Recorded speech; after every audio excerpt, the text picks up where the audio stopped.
Mulheres de Esperança. Olá, querida amiga, bem-vinda a mais um programa Mulheres de Esperança. Olá, Inês. Olha, hoje vamos falar de um tema, que nos bate forte. Tão forte que às vezes nem sabemos como lhe chamar. Olá, Sónia. Olá, querida amiga. É verdade, nós mulheres às vezes temos coisas que nos batem muito forte, que é como quem diz, andam a moer-nos até às entranhas. Mas partilha lá sobre o que é que vamos conversar hoje? E às vezes mói e como mói. Ora bem, hoje vamos falar de um tema comum entre as mulheres que são mães. E se por acaso não és mãe, desafiamos-te a ficar connosco à mesma, porque este tema é tão comum que o mais provável é que sejas apanhada numa conversa sobre ele. Ficar connosco é sempre um ótimo desafio. Mas revela lá, Sónia, qual é o tema de hoje? Hoje vamos falar de culpa materna. Sabes quando os teus filhos fazem alguma escolha ou tomam atitudes e tu pensas, mas isto de onde é que veio? E ficas a moer, mas onde é que eu errei? O que é que eu não fiz? Pois é, aquela sensação de o que é que eu poderia ter feito diferente. E nem estamos a falar de culpa teórica, daquela culpa que chega com peso às vezes quando vemos o nosso filho a tomar decisões que não gostaríamos, más escolhas, caminhos duros, influências erradas ou até o afastamento da fé. Exatamente. E olha, amiga, nós sabemos, não é fácil.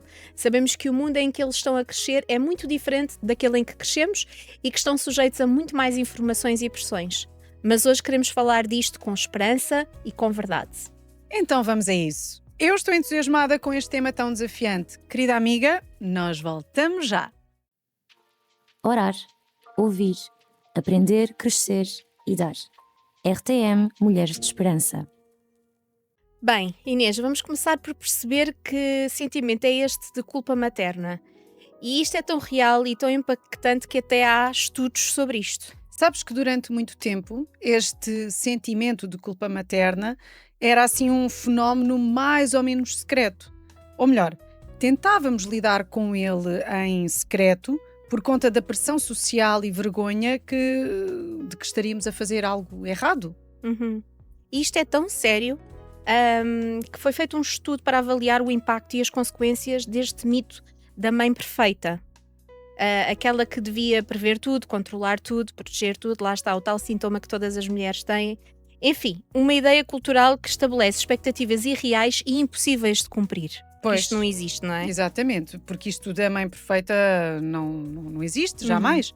E embora não exista, na verdade, nós tentamos sempre alcançar isso, não é? Exato, não sabemos bem porquê, mas existe aquela ideia de que as mães devem ser como uma super mulher. Exatamente. Que consegue tudo, faz tudo e garante tudo, incluindo os filhos por dentro e por fora, para que tudo esteja perfeitinho. Só de ouvir isto assim até assusta. E causa peso. Sim, claro. É uma responsabilidade quase ilimitada e também devem ser quase ilimitados os níveis de ansiedade que depois estão associados a isto, não é? Toda esta ideia de mãe perfeita, com responsabilidade por tudo e todos, tem agregado um peso que se traduz num impacto muito negativo na saúde emocional e até na autoestima. Sim, e nota-se isto no dia-a-dia. A culpa altera a forma como pensamos, como falamos, como reagimos, e é como se estivéssemos sempre num tribunal interior. Sim, e quando os nossos filhos tomam decisões erradas... Ui. Exatamente. Então aí a culpa levanta aquela bandeira a dizer eu falhei, eu devia ter visto antes, eu deveria ter evitado, não é? Sim, mas eu acho que aqui é importante parar e pensar o que é responsabilidade minha e o que é que já não é. Não é?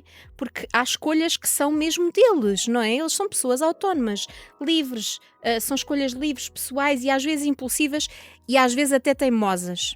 Sim, e sabes que há um estudo interessante sobre isto, sobre pais e culpa parental quando os filhos têm comportamentos mais desafiantes. Então, a investigação mostra que muitos pais entram num ciclo de culpa por assumirem responsabilidade total quando a criança ou adolescente está a passar por desafios e não têm só a ver com o lar, mas também com a personalidade, contexto social, saúde mental, grupo de pares, etc. Uma série de desafios. E isso ajuda-nos a pensar. Como mães somos responsáveis por muita coisa, não é? por amor, por cuidado, por ensino, por orientação, por proteção, mas não somos responsáveis por tudo. E não controlamos o coração dos nossos filhos. Claro, parece-me que aqui a questão mais importante é o equilíbrio entre a nossa parte como mães, que é de amar, ensinar, cuidar, e carregar toda a responsabilidade e controlo que na verdade não temos. E no outro dia ouvi uma frase que até escrevi aqui que dizia assim, algo como isto: a responsabilidade é, eu faço a minha parte, controlo é, eu tenho que garantir o resultado. Excelente, excelente. Tu podes ser a melhor mãe do mundo, mas tu não podes garantir o resultado das escolhas dos teus filhos. Ele tem um caminho, tem decisões que são só dele, tem influências externas. Acontece-nos a todos. Já passaste por isso, querida amiga? E às vezes abraçamos a culpa como se ela fosse resolver alguma coisa, Exatamente. não é? Mas não vai. A verdade é essa. Claro. Sentimos-nos péssimas e continuamos sem poder controlar o que os nossos filhos fazem. É que a culpa só nos desgasta, na verdade, e afasta-nos da paz e às vezes até paralisa, porque começamos a pensar que já falhámos de tal maneira que agora, pronto, já não há nada a fazer. E isso é mentira, Claro, claro não que é? Há sempre algo que podemos fazer. Mas já lá vamos. Olha, por exemplo, a responsabilidade aponta para o futuro, a culpa deixa-te presa. Boa. Responsabilidade é dizer, vou procurar apoio, a culpa é dizer, já estraguei tudo, agora não há nada a fazer. Olha, gosto. Gosto até como uma espécie de exercício. Sim. Não é? Então vá, a culpa vive no passado e fixa-se no e se. A responsabilidade cria crescimento e leva-nos a dizer coisas como: reconheço o que faltou, da próxima vez vou fazer diferente. Exato. Ou, por exemplo, o facto da culpa ser totalizante e a responsabilidade proporcional. Ou seja, a culpa diz, por exemplo, isto é tudo responsabilidade minha, tudo. Certo. E a responsabilidade ajuda-nos a perceber em que área ou momentos erramos. E faz logo toda a diferença, não é? Quando juntamos tudo isto, dá para ver que precisamos de uma perspectiva maior do que só os nossos pensamentos e emoções, não é? Sim, uma perspectiva que nos recentre, que nos lembre do essencial. E há princípios antigos, cheios de sabedoria, que falam exatamente sobre isto. Esperança para as mulheres de todo o mundo e através das gerações. Agora sim, vamos ao fundamento. O que é que diz o nosso livro preferido, a Bíblia? Olha, eu acho que faz sentido começarmos com uma verdade muito importante. Deus confiou-nos o papel de mães, mas Ele nunca nos pediu para sermos perfeitas. Não é? Nem para carregarmos tudo às costas. E olha, por falar nisso, lembrei-me de um versículo que muitas mulheres que são mães levam à letra como se a responsabilidade fosse exclusivamente delas. E está em Provérbios 22:6, que diz assim: instrui o menino no caminho em que ele deve andar, e até quando envelhecer não se desviará dele. Então, muitas mães leem isto como uma promessa absoluta. Mas o texto é um provérbio, um princípio. Não está a dizer que se o teu filho se desviou, a culpa é tua. Exato. Não é? Diz antes, faz a tua parte na formação, o resto Deus trabalha com ele diretamente. Muito bem visto, Sónia. E também há um versículo em Ezequiel 18:20, em que o povo de Israel estava a queixar-se, a dizer que Deus estava a culpar a geração deles pelos erros da geração passada, e Deus responde-lhes assim: o filho não levará a culpa do pai, nem o pai levará a culpa do filho. Uau! Aqui está tão claro, tão Sim. claro. Cada um responde pelas suas escolhas diante de Deus, não é? Tu não vais responder pelas minhas escolhas, eu não vou responder pelas tuas. A mãe é responsável por amar, instruir, orientar, como já dissemos, mas não é culpada pelas decisões adultas do filho. E quando ouvimos isto, Sónia, não é só uma ideia bonita. É um alívio real. Sim. Para mim, pelo menos. Porque isto diz-nos que Deus não nos pede para carregarmos um peso que na verdade não é nosso. E ao mesmo tempo lembra-nos que de facto temos um papel, mas é um papel possível, humano, concreto. Exatamente. Ou seja, não é tudo culpa minha, nem não tenho nada a ver com isto. É este equilíbrio saudável onde assumimos também a nossa parte e deixamos o resto nas mãos de Deus e nas escolhas do nosso próprio filho. Então, com esta verdade no coração, vamos agora pensar na vida real. O que é que isto significa no dia a dia? Como é que podemos viver com responsabilidade, mas blindadas em relação à culpa? Sim, então vamos a isso. Em primeiro lugar, eu diria, avalia com honestidade o que é responsabilidade tua, não é? O que é responsabilidade nossa. Procura acalmar os teus pensamentos e sentimentos e pergunta-te: fiz o possível? Ensinei? Amei? Estabeleci limites? E se houver algo errado a corrigir, então vamos corrigir. Outro ponto importante é reconhece que não é tua responsabilidade. Tu não consegues escolher amigos por ele, controlar os pensamentos dele, do teu filho. Não consegues manipular as suas decisões, nem ser um polícia 24 horas por dia, 7 dias por semana. Sim. E um dos meus preferidos, volta ao lugar da intercessão. Sim. Não é? A oração da mãe é uma arma espiritual poderosíssima. Há um devocional que diz: os teus filhos podem afastar-se da tua presença, mas nunca das tuas orações. E orar pelos filhos é algo que como mães podemos e devemos fazer, não é? Qualquer uma de nós pode fazer. Sim. Orar é uma coisa tão simples, qualquer pessoa pode. Uma arma poderosíssima, não é?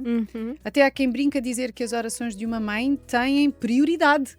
Gosto disso, não é? Chegam Sim, primeiro. diante de Deus, já. Sim. Não sabemos bem se é assim, mas que Deus ouve um coração aflito e que nenhuma das lágrimas que choramos diante dele lhe fica esquecida. Isso eu sei e isso consola o nosso coração, sem dúvida. E traz-nos esperança também, porque onde nós não conseguimos chegar, garantidamente, Deus pode. Sim, e Deus também é Pai. Claro. Não é? Um outro exercício que podemos fazer é manter o coração aberto para restaurar, ao invés de termos aquela postura de apontar o dedo com a outra mão e a outra na cintura, estás a ver? Sim, sim. Se o teu filho estiver em maus caminhos, procura desenvolver uma postura que permite restauração. Como se fosse uma ponte e não um muro, uma coisa que vos separa. Nem permissiva, nem controladora. Firme, amorosa e presente. E a última, mas não menos importante, confia que Deus trabalha além de ti. E às vezes até sem ti. Esta parte é muito curiosa. Não há ninguém que ame mais os nossos filhos do que Deus. Mais do que eu até, não é? E muitas vezes, tanto nós como os nossos filhos, precisamos passar por processos de aprendizagem com Deus. É uma realidade. Muitas vezes Deus está a agir mesmo quando nós não vemos. Querida amiga, às vezes temos que nos libertar da culpa para podermos amar, ou seja, fazer aquilo que precisa ser feito verdadeiramente. A culpa aperta e sufoca, o amor liberta, abre espaço, mantém a porta aberta. E quando percebes isto, deixas de viver como mãe falhada e vives como mãe presente. E há uma diferença gigante. Estamos quase a chegar ao fim deste tema que tem um impacto incrível na forma como nos sentimos e vivemos na maternidade. É verdade, amiga. E vale lembrar que, como mães, temos responsabilidades para com os nossos filhos. Amar, cuidar, ensinar. Mas não somos responsáveis por tudo o que eles fazem. Não controlamos o que pensam. Muitas das situações a que se expõem, não estamos 24 horas, 7 dias por semana colados a eles. Deus não te pede perfeição na maternidade. Pede-te cuidado e fidelidade. E olha, se hoje tens um filho que está longe, distante, perdido, rebelde, queremos dizer-te, não desistas e junta-te a nós em oração. Queres ajudar nisso, Inês? Com todo o gosto. Querida amiga, se puderes, fecha os olhos para não te distraires e ora connosco. Senhor, eu entrego-te o meu filho. Livra-me da culpa, mostra-me o que é realmente minha responsabilidade e dá-me graça para amar, sabedoria para agir e fé para confiar. Trabalho onde eu não consigo e onde eu não posso. Em nome de Jesus. Amém. Obrigada por ficares connosco até ao fim deste importantíssimo episódio sobre um tema que afeta tantas mulheres e tantas vezes coberto de medo, vergonha e sentimento de fracasso. Partilha este programa com outra mãe. E lembra-te, querida amiga, encontra esperança hoje.